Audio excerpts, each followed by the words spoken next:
puis aussi, j'écris pour un magazine new-yorkais, des petites chroniques sur, je sais pas comment ça s'appelle, Love in New York. Et puis j'aime bien aussi écrire sur ces sujets pour partager ce que j'entends et ce que je comprends au plus grand nombre. Alors, toi qui as fait sexologue aux États-Unis et en France, quelle est la différence de sexualité entre les deux?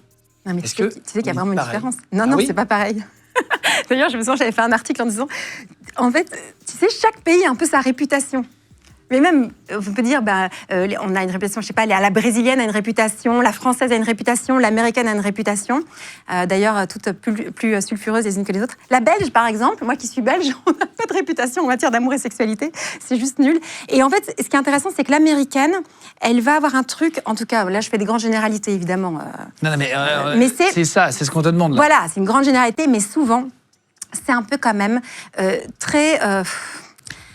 très mécanique, quoi, très poreux, j'ai compris comment est-ce qu'il fallait faire et donc je vais le faire. Il n'y a pas beaucoup le côté spontanéité, tu vois, légèreté. Et donc, je crois que c'est pas très rigolo, la sexualité avec des Américaines et la vie amoureuse avec des Américaines. Oh, je dis ça, je devrais pas le dire. Mais tu vois ce que je veux dire? C'est un peu, tu vois, tout est un peu figé, un peu déjà écrit, tu vois, un peu scénarisé.